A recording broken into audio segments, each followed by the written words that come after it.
నమస్తే welcome to reflection news. BJP కేంద్ర ప్రభుత్వం దక్షిణాది రాష్ట్రాల మీద హిందీ బలవంతంగా రుద్దుతోంది అని బీజేపీ మరియు మోడీ ద్వేషులు తెగ పోస్టులు పెడుతున్నారు.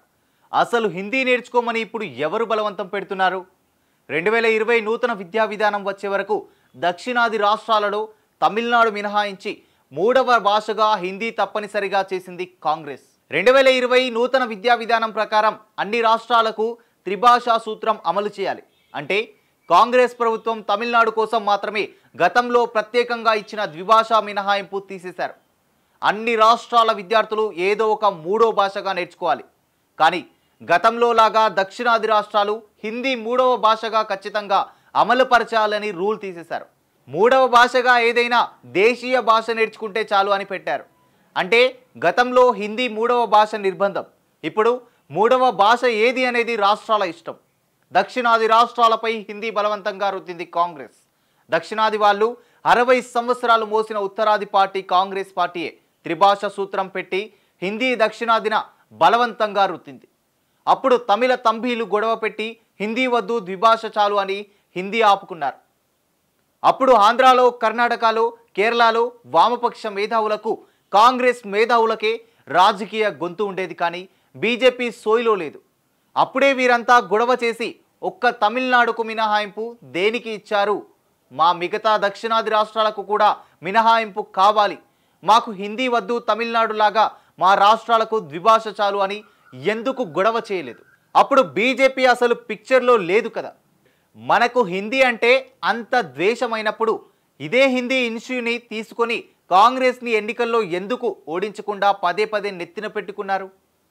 ఆ హిందీని మన మీద బలవంతంగా రుద్దడానికి అని కాంగ్రెస్ మద్రాసులో దక్షిణ హిందీ ప్రచార సభ పెట్టారు. పరీక్షలు పెట్టి ప్రోత్సాహకాలు ఇచ్చారు. ఈ రాష్ట్రాలలో పనిచేసే కేంద్ర ఉద్యోగులకు, ప్రభుత్వ రంగ సంస్థ ఉద్యోగులకు హిందీ నేర్చుకోవడానికి, హిందీ టైపింగ్, షార్ట్ హ్యాండ్ నేర్చుకునేందుకు ప్రోత్సాహకాలు, క్లాస్లకు అటెండ్ కావడానికి రోజువారీ ట్రావెల్ ఖర్చులు ఇచ్చేవారు. హిందీలో కరెస్పాండెన్స్ ఎంత శాతం చేయాలో, ఆ శాతం ఎలా పెంచుకుంటూ ఎలా వెళ్ళాలో మార్గదర్శక సర్క్యులర్స్ తరచుగా వచ్చేవి. భారీ ఎత్తున హిందీ డే వేడుకలను నిర్వహించమని ఆదేశాలు వచ్చేవి. ఇలా హిందీని దక్షిణాదిన బలవంతంగా రుద్దిన కాంగ్రెస్నే ఎన్నికల్లో గెలిపించుకుంటూ వస్తున్నాం కదా. దక్షిణాది నెత్తిన హిందీని రుద్దింది కాంగ్రెస్. ఆ కాంగ్రెస్ని గట్టిగా అక్కున చేర్చుకుంది దక్షిణాది రాష్ట్రాలు కదా. 2020 వరకు హిందీ తప్పనిసరి అని అధికారికంగా ఉన్నప్పుడు నవరంధ్రాలు మూసుకొని కూర్చొని ఇప్పుడు హిందీ ఐచ్ఛికమని కేంద్రం అధికారికంగా చెప్తే ఇప్పుడు గొడవ చేయడం ఏమిటో చెప్పండి. ఇప్పుడు హిందీ వ్యతిరేకంగా మాట్లాడుతున్న పెద్ద వయసు వారంతా అసలు తమిళనాడుకి ద్విభాషా సిద్ధాంతం ఒప్పుకొని మిగతా దక్షిణాది రాష్ట్రాలకు త్రిభాషా సూత్రం దేనికని నెహ్రూని, ఇందిరను, రాజీవ్ను, మన్మోహన్ను నిలబెట్టి అడగకుండా అప్పుడు ఎందుకు మౌనం ఎందుకు వహించారో చెప్పాల్సిన బాధ్యత వారి మీద ఉంది. ఇప్పుడు బీజేపీ అధికారంలో ఉంది కాబట్టి 60 సంవత్సరాల కాంగ్రెస్ తప్పును, 60 సంవత్సరాల మన చేతకాని తనాన్ని, మన రాజకీయ నాయకుల స్వార్థ రాజకీయ వైఫల్యాలను ఇప్పుడు బీజేపీ మీదకు నెట్టేస్తే సరిపోతుందా? అలాగే మరో పిచ్చి ప్రశ్న వేస్తున్నారు. దక్షిణాది వారు హిందీ నేర్చుకుంటే ఉత్తరాది వాళ్ళు ఒక దక్షిణాది భాష నిర్బంధంగా నేర్చుకుంటారా అని ప్రశ్నిస్తున్నారు.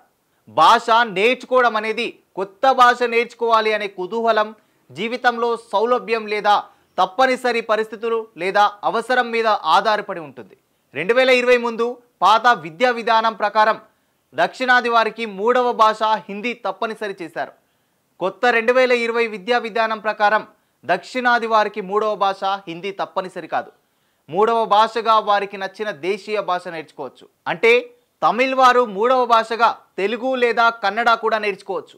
అలాగే హిందీ వాళ్ళు హిందీ, ఇంగ్లీష్ కాకుండా మూడవ భాషగా బెంగాలీ, గుజరాతీ, మరాఠీ, భోజ్పురి ఏదైనా నేర్చుకోవచ్చు. వారి వారి సదుపాయానికి అనుగుణంగా నేర్చుకోవచ్చు. భాష నేర్చుకోవడం అనేది సౌలభ్యం కోసం మనకు ఎక్కువగా ఉపయోగపడటానికి. ఉదాహరణ, నేను తెలుగువాడిని అయి ఒక భాష నన్ను మూడవ భాషగా తప్పనిసరిగా నేర్చుకోమంటే నేను హిందీ నేర్చుకుంటాను.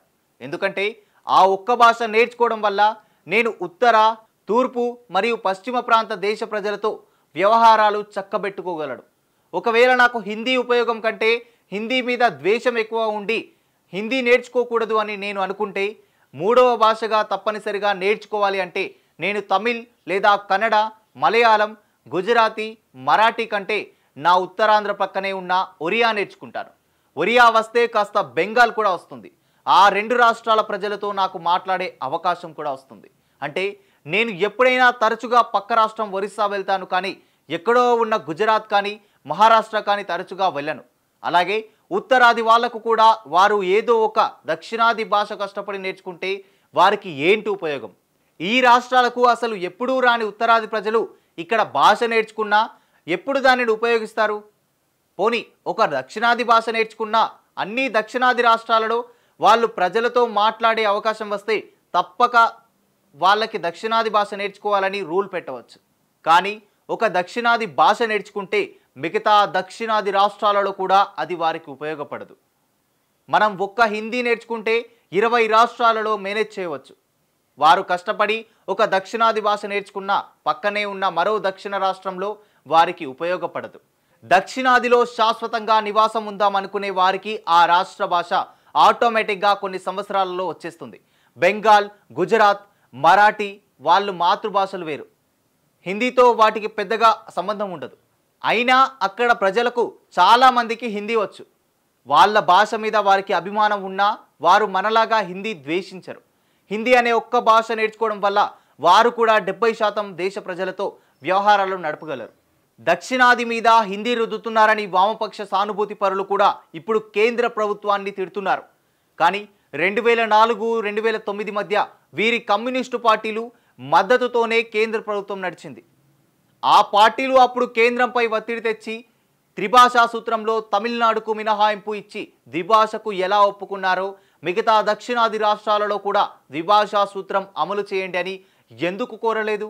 కాంగ్రెస్ అధికారంలో ఉన్నన్నాళ్ళు గుర్తుకురాని హిందీ సమస్య బీజేపీ అధికారంలో వచ్చాక ఎందుకు గుర్తుకొచ్చింది? చిత్తశుద్ధి లేని ఇటువంటి వాదనలతో ఎప్పటికీ మనం కోరుకునే ఫలితాలు రావు. కాంగ్రెస్ అధికారంలో ఉన్నన్నాళ్ళు గుర్తుకురాని హిందీ సమస్య బీజేపీ అధికారంలోకి వచ్చాక ఎందుకు గుర్తుకొచ్చింది? చిత్తశుద్ధి లేని ఇటువంటి వాదనలతో ఎప్పటికీ మనం కోరుకునే ఫలితాలు రావు.